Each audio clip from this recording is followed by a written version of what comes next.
da, da, da, da, da. Da, da, da, da, da.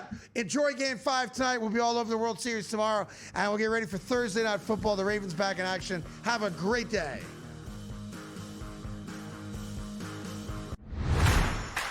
They got to go win and execute, and they can't be inconsistent. And that's the thing. It's like Ohio State, Indiana, Oregon really consistent. And then who is that fourth question mark? And there's been inconsistencies throughout.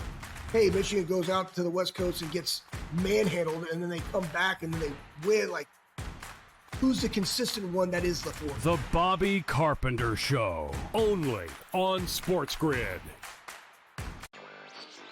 We're going to have bet tracking for the first time. If you have a FanDuel account, you'll be able to track your bet on the Prime Video games. And tonight, if you are part of the ESPN Mega Content Service, we understand from an organization called Antenna that 2 million people at least have the ESPN Mega Content or Limited Service. You will be able to track your bets also on tonight's NBA coverage. So this is the beginning of a major new era for basketball on television. Newswire, only on SportsGrid. Like Marchand said, they're all a bunch of dirtballs, so I fit in with them. You know what I mean? Remember, like, the Phillies baseball team, like, with Kroc and Dykstra and all those guys? Like, yeah, they're just a bunch of dirtballs, right? And that's what the Panthers are. They're all the same. Like, they're all like to drink. They're all tough. They're all dirty in the corner. You know what I mean? They'll all do whatever it takes to win, but that's why they've won 2 cups in a row. In-game live, only on SportsGrid.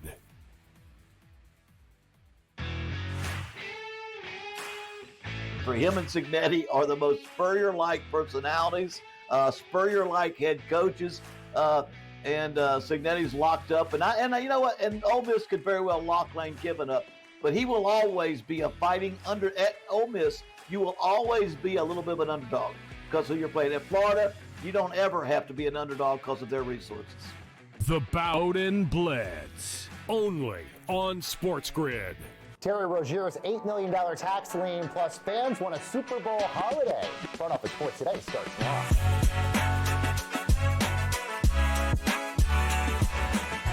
Hi, everyone, and welcome to Front Office Sports Today, your inside look at the stories shaping the business and culture of sports. I'm Baker Machado from FOS Studios here in New York City, and coming up today, the NCAA is delaying allowing gambling on professional sports by student athletes. And our friend Darren Rovell is going to join us to chat if the sports collectibles industry is pricing out everyday fans. But let's start with the latest on the NBA's ongoing FBI gambling investigation in today's main event. Well, a new report says that the year that authorities say Miami Heat guard Terry Rozier was alleged to have manipulated his performance in an NBA game as part of gambling schemes, he was facing an $8 million tax lien from the IRS. This, as his attorney is saying, the claims against him are absurd, saying he didn't manipulate an injury in the dates in question. So let's bring in FOS reporter Colin Salau for more. Colin, we're also hearing that it looks like Chauncey Billups and Terry Rozier are no longer going to be getting paid while they're on leave. What do we know about this? Yeah, so Shams Charania of ESPN just dropped the news on X/Twitter that Terry Rozier and Chauncey Billups will not be paid while placed on leave. They were placed on leave almost immediately after they were arrested on Thursday by the NBA. This is a little bit interesting for me, this specific point, and I'm trying to find out and see whether the NPP and the NBA Players Association was aware of this, because if you look at the 2023 CBA, players, at least this is on Terry Rozier's part, if they are placed on what you call administrative leave, they should continue to be paid. That's what it says in the leave. They will continue to receive their salaries according to the CBA.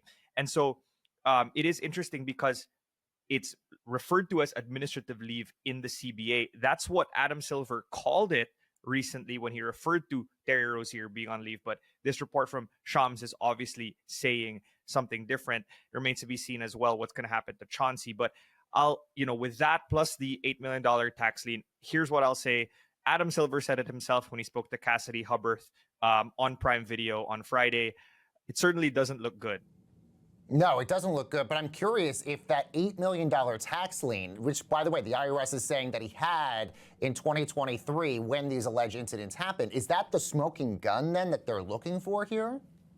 I don't want to say it's necessarily the smoking gun because there could be a lot of other factors there. I mean, even if you read that ESPN report on the tax lien, there isn't any assessment of what exactly that was for. Was it? It just so happens that maybe this is another extra layer of circumstantial evidence. It certainly, again, like I said, doesn't look good, but we can't jump to conclusions. I mean, just look at Malik Beasley when he was being investigated. There were so many reports coming out about his debt that he wasn't paying, and yet he isn't part of these things, and it doesn't seem like, at least right now, that he is placed under arrest or under any investigation that is going to warrant him in the same light as Terry Rozier. Terry Rozier's lawyer went on Fox News and was speaking with Will Cain, basically saying the case against Terry Rozier is really thin. And one of the arguments he made here, Colin, was that Terry Rozier couldn't have faked an injury because he had a shoe deal that he was getting paid for. Explain a little bit more about this. Yeah, so he hopped on Fox News, and his argument is that if you miss games, you are going to lose money from your shoe deal. Now, in the 2022-2023 season, that was the last year of a 5-year deal that Terry Rozier had with Puma. And what Jim Trusty, Rozier's lawyer, is essentially saying is that he missed, well, Jim Trusty said 5 to 6 games. He actually missed 8 games to end the season. Is that money is essentially not worth losing because he's allegedly faked an injury. The indictment says that he had a supposed injury, and that's what he's trying to get at. Now, that does in theory make sense. Like, missing games will lose you money, but it's also unclear what Rozier, how much he made, if at all, from the alleged bets that were placed. So it is, I think, in some cases an argument, but you can't necessarily point at it because you don't know. It's unclear how much money he lost and how much money he also gained from the betting. Now, Rozier hasn't played so far this season for the Heat. He's in his last year of his contract that he had actually signed when he was with the Charlotte Hornets. But we forget that the Miami Heat gave up a first-round pick for him. Let's just say, if Terry Rozier is found guilty on these charges, would the Miami Heat be able to get a first-round pick back as compensation for this trade? I think that would be it would be very difficult to see that happening, because then that would also mean that the Hornets would get dinged for something, unless they found that the Hornets had some form of culpability in this. Which they say they didn't. They say they didn't know about this. Exactly. And so I find it difficult to, give an advantage to one team that is therefore going to, disadvantage another team when perhaps both of them had nothing, that had no, didn't really have anything to do with what happened. So perhaps the Heat are compensated in another way, but part of me thinks that this is just how, the cookie crumbles. Mm-hmm. Yeah, really going to be fascinating to see this, what happens next. Colin Salau, FOS reporter, joining us. Thank you so much, Colin. Thanks, Baker. Meanwhile, the NCAA is delaying a new rule change that would allow student athletes to bet on professional sports. That new rule was to go into effect on November the 1st, but now will be delayed until November the 22nd. So let's bring in FOS college sports reporter Amanda Kristovich. Obviously, there's a big gambling situation happening in our culture. What was the reasoning behind this delay? Was it at all tied to this? Yeah, I definitely think that there was a tie. I think everyone assumed when this news broke last night that it was the reason. I spoke with a source who said that it was not the full reason. So if you have been sort of paying attention, yesterday SEC Commissioner Greg Sankey sent a letter to the NCAA on behalf of his university presidents saying that, they did not want this rule to go into effect at all. That was brought up in the meeting. It was not the reason for the delay, and neither was the gambling scandal, because ultimately, college athletes betting on any sports, including professional sports, has always been controversial. And even when this rule was approved, there were still a little bit of concern. And even in the announcement of the rule approval, administrators were quoted saying they still had concerns about sports betting. No, I believe college athletes still wouldn't be able to bet on college sports. It would Correct. only be professional sports. Correct. But I'm glad you mentioned SEC Commissioner Greg Sankey's letter here, because he basically said he has grave concerns about this proposal. Given the fact that how powerful the SEC is in the college sports landscape, is it possible that Greg Sankey has sort of political cover here to say don't implement this rule at all? Not in sort of the NCAA governance structure at this point. Like I said, a lot of people sort of assumed, especially on X last night, that, you know, the timing of this was like Greg sent this letter over the weekend and then, you know, 3 or 4 days later, all of a sudden the decision changes. But really, it's going to be up to the schools now. So all of the schools will have a 30-day period that actually technically started last week, to say whether or not they want to protest this rule. And if 2/3 of the schools send their protest letter to the NCAA, then they will not implement the rule at all for any division. But that's only for schools in Division I have the vote. How did we get here? Sort of give us sort of the back history of this story, because, you know, obviously Charlie Baker, the NCAA president, has not been a fan of prop bets. He wants those illegal, but somehow we got to this point where college athletes would still be able to bet on professional sports. I think the rule change stemmed from the legalization of sports betting across the country, just writ large, right? Obviously, it's not going to usurp a state law. If you're a college athlete in a state like California, or where you're not allowed to bet on sports, this doesn't change that. Right. But I think the idea was there are punishments that the NCAA previously had in place that a lot of people considered, frankly, draconian for betting on pro sports, and even some of the more innocuous betting on college sports where they had no inside information and maybe it was just a DraftKings situation, right? So this rule, the purpose of it was just to sort of ease some of these older punishments from the sports betting era. But it wasn't necessarily an endorsement of sports betting. And like I said, a lot of administrators still had concerns about even letting players bet on pro sports. Really going to be fascinating to see where this all goes. Amanda Kristovich, thank you so much for joining us. And coming up, is the sports collectibles market pricing out regular fans? We asked Darren Ravel when we return.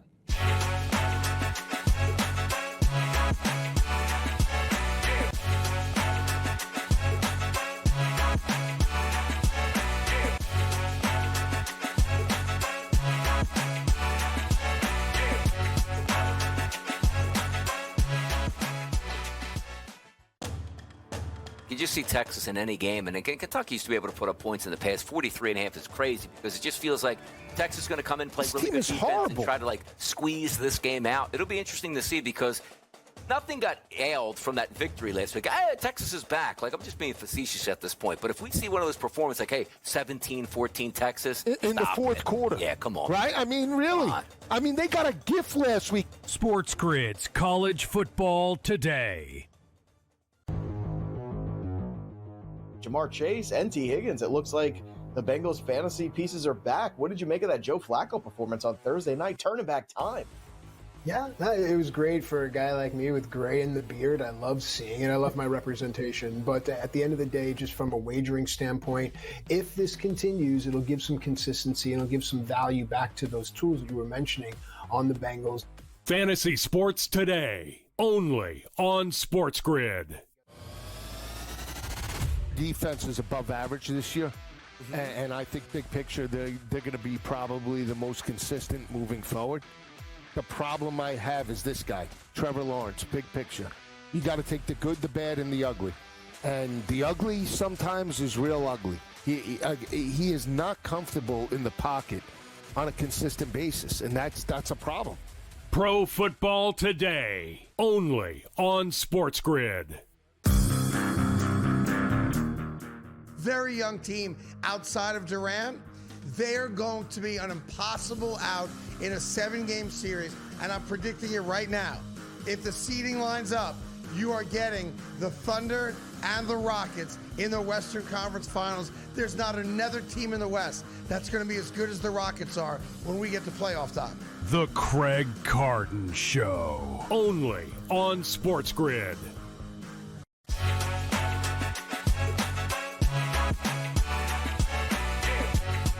right, let's bring in Darren Ravelli. He's the founder over at Collect Media. Darren, good to see you as always. I want to read for our audience what Jason wrote on LinkedIn. Of course, Jason is the president of Upper Deck. He says, sports cards have always had a speculation built in. You collect a rookie hoping they become a Hall of Famer, but what's happening now is different in scale. And when markets become this speculative, they become fragile. I'm not saying the sky is falling. I'm saying we need to be honest about what's happening. What's your take on that? Do you think that that's what's happening right now in the collectors industry? You know, I think one person's going to say this is an old man yelling at clouds, right? That this is, he just doesn't understand the times. And let me take you through that, right? So right now we live in kind of a degenerate economy where if it's not gambling, it's opening packs of cards. If it's not that, it's Bitcoin. It's 24 hours a day. If it's not that, it's standard gambling. We have a tremendous amount of dopamine going through our body. And that's just how society works. That's the state of social media. That's where we're at. So that's the one take. The other take is, you know, a lot of things in our market right now don't make a lot of sense, don't seem to make a lot of sense, right? We thought COVID was the high. And when it was during COVID, we know why it was the high. People were looking for friends, and they were looking for friends and things they bought on eBay, things that drew up nostalgia. And so I think people are confused as to how is this hot? So the question then is it that people really think that collectibles are a real alternative asset that happens to be fun and can also increase over time? Or is it just tons of speculation? It's interesting because his argument is, you know, less than 10% of the population is able to even afford some of these, you know, some of these artifacts. And look, Kevin O'Leary's buying a lot of them. It seems like every other week, it seems like one of the most expensive things he's snatching up. I mean, is that the case? I mean, yes, obviously, richer people are obviously going to be able to afford art, collectibles, all those other things. Expensive stuff is bought by richer people. Totally. Like Memo. Right. But are you seeing it as an outlier in the sense that it's only rich people that are buying this stuff, not normal folk that are able to get this? Well, the problem is when, you know, I remember in 1989 and we all yelled that Upper Deck was $1 a pack. You know, now really, like, you're going to get the cheapest thing is a blaster box of 5 packs for 25 or 30 bucks. So and by the way, you can't really get anything good, right? Like, in order to get something good, and he's right in this sense, right? In order to get something good, you have to buy in at $500. And so it is difficult. I mean, I think a lot of people are kind of, for me, it's whether it makes sense. It's not whether it's affordable to a group of people. It's not whether, you know, the top guys are buying. Does it make sense? Is there manipulation going on? Are people selling things to themselves, selling things to their friend group? I mean, what I look at, and I invest at a high level, is there fraud going on? Are people selling? Because the market is not 100% transparent. And so that's really where you start to look at, like, is this real? And then the other thing that really messes me up is manipulation the new black, right? Like Bitcoin, meme stocks, like, am I the dumb one? Do I think that everything, I mean, God, I think everything should be fair and make sense. Well, maybe the new reality is nothing makes sense, and we're comfortable with nothing making sense. Well, so just look at our president. So let's go to this specific item specifically, because I'm curious in terms of the volatility that we see in this industry. This Babe Ruth rookie card. There's a story that you guys wrote about it on Collect, about this collector taking about a $3.2 million loss on this Babe Ruth minor league pitcher card that was set in the Baltimore News, and it was considered by some to be his true rookie card. Why did this guy end up losing so much money on this asset that seems like it could have been really, really, you know, wealthy for him? I always say it's not about it's not what it is. It's about all the other factors. He flipped it within 2 years. That doesn't say a lot to someone who wants to buy it next. Like, it's nice they can buy it next, but was it that special that he flipped it in 2 years? This card also has some problems to it. You know, I look at newspapers.com to give me kind of like all the, they have tremendous amount of articles from the past in a lot of newspapers. And the first time this card came up was in the Durham News Sun in 2006. Like the 80s, people were talking about this card, but what happened from 1914 to 1980? I mean, that doesn't seem like a normal situation. It's kind of weird. It was in the Baltimore News. On the back, it has a schedule. Is it a schedule or is it a card? Right? So like I think there's a lot of actual questions with the card. It's a minor league card. How can it be his rookie card if it's a minor league Good card? Point. So I think there were questions, and then again, there are so many people who can. The world is not your oyster when we're talking about $3 million. So there's only so many people that can afford it. So that was one of the reasons for the big loss. But I think fairly, I think the card has some issues to it. Darren, before we get you out of here, I want to talk about Whatnot. Now a valuation topping $11 billion. They just got a $225 million funding round. What could you tell us about this? This seems like a ton of money here. Whatnot is on fire. I mean, I think that when you look at what is being sold, by the way, maybe Jason at Upper Deck should look at Whatnot, because the average price of things being sold are $2 to $20. It's basically people coming on, wanting to have fun in a social environment, having a couple bucks in their pocket and buying. And so that it's almost like it's commerce for the sake of commerce. People want to get that dopamine. They're doing something. They want to do something else. And so Whatnot's really figured it out. Their back end is also tremendously impressive. I mean, if you look at Whatnot's back end versus eBay Live, which is the competitor, but eBay Live's back end in terms of fulfillment and all these things, Whatnot is a lot more complicated and deep. So if you're actually a seller, you want to use Whatnot more than eBay Live. It's always hard as an investor to say they've raised $1 billion and they're worth $11 billion. Like, can this go to 20 billion? But it's amazing to see the live streams and the key is then the breaking that's happening that some people say is gambling. Does an attorney general ever say that's gambling? Or, so there has to be some things that they have to put in place to do more and other things than that. But it's an amazing platform. Yeah, really fascinating to see all the growth in all of this. Darren Ravel, the founder of Collect Media. Darren, always good to have you here. Thanks so much for joining us. Thank you.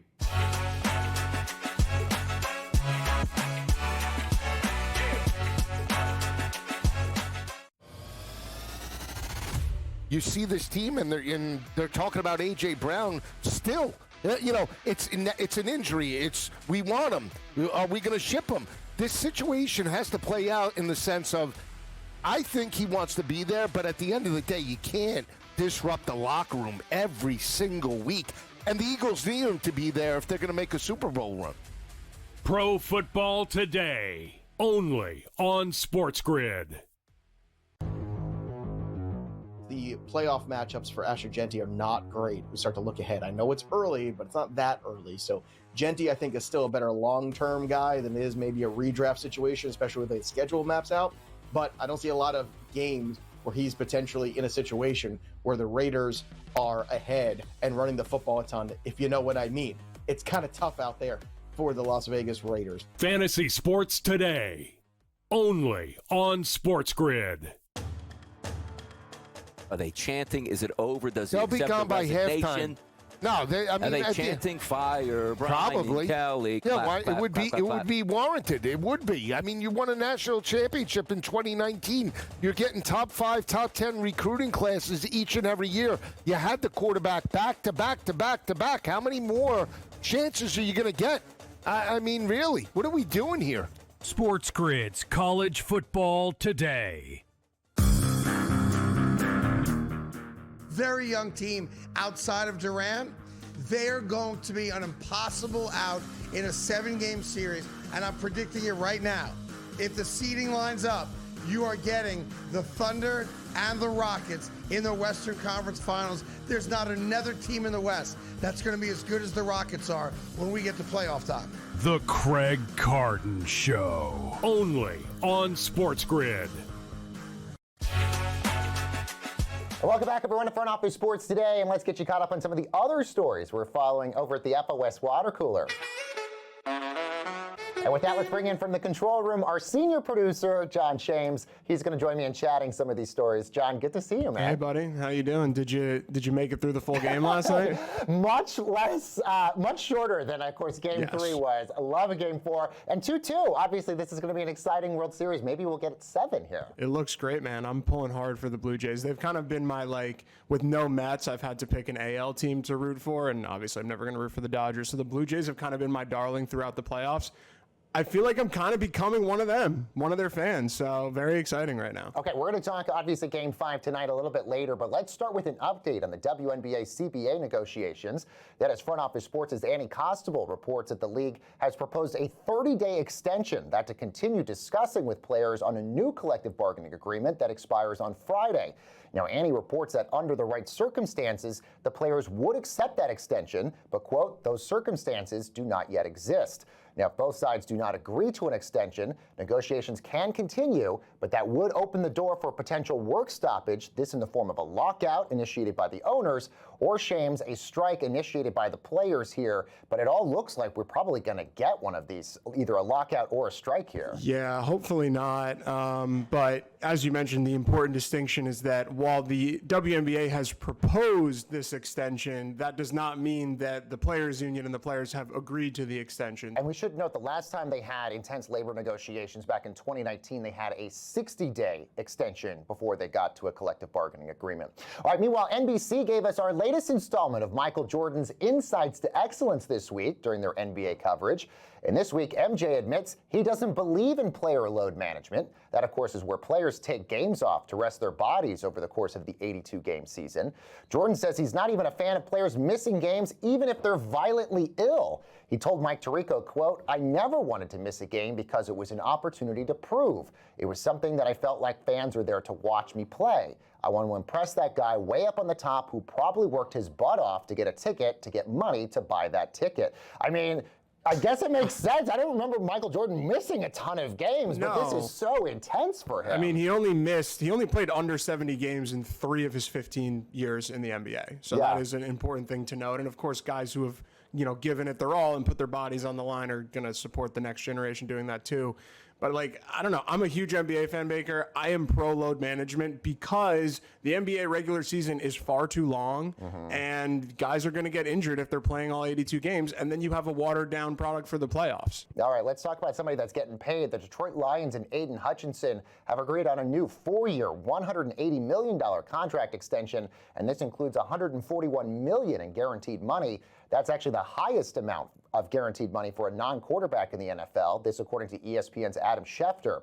Now, at $45 million a year, Hutchinson would only trail Micah Parsons and his $46.5 million yearly salary as the most among non-quarterbacks in the NFL. The Pro Bowler so far has 6 sacks this year and is second behind Parsons in QB pressures this season. But I guess it's fitting a theme that we're seeing with a lot of Lions stars getting paid this year. Totally. They like their young core. They were, right there. Looked like they were maybe Super Bowl bound last year and came up short. But you locked in 4 of your key guys in Aleem McNeil, Penei Sewell, Amon-Ra St. Brown, and Kirby Joseph, all young stars for the Lions. I like what they're doing. Is Goff the guy long-term for them? That kind of remains to be seen. But he's great in the interim, and they got a great team around him, so making some noise. All right, James, with the last little bit of time we have left, let's talk about what we're watching tonight. Yeah, let's look at the FOS favorites tonight, a little watch guide action for you. The big dog, the World Series, Game 5 tonight. We've got a 2-2 tied-up series right now. It's going to be in L.A. again. Baker, what do you think? Can the Jays pull it off here? I mean, if the Jays could, they would go into Game 6 starting Friday in Toronto. The last 2 games would be in Toronto. And if we even get there, Game 7 would be on a Saturday night, which would be great to have that as well. But look, if you're the Dodgers, this is your one chance to get one more game in Dodger Stadium. Yeah, we'll see what happens. No Ohtani pitching tonight, so it's going to be maybe a different beast. By the way, Ohtani came back to earth as a regular person now after being on base 9 times in a row in Game 3. He went 0 for 3 or 0 for 4 in Game 4. I thought it was so badass, Baker, that you see him on the mound with like the stains on his pants from sliding too. I know. I saw a great tweet that was like, "Wow, the Dodgers had to use all their pitchers the other night, so they had to call up a random position player as their pitcher." Also, what's so interesting is the Dodgers manager actually said that if the game went to the 19th inning in Game 3, Miguel Rojas, the shortstop, was going to be taking over for Yamamoto in that if it got to that point. That's like when a team has, 3 quarterbacks that go down in one game and then they need a random wide receiver to step in. Exactly. What else are we watching tonight? We've got some NBA action tonight. Cavs at Celtics on ESPN. We've got Lakers and T-Wolves as the later slot on ESPN as well. And then some MLS playoffs. LAFC at Austin FC. That's a 10:30 p.m. Eastern time start, Baker. I mean, that's outrageous. Yes, but it's the first round of the MLS playoffs, so that, of course,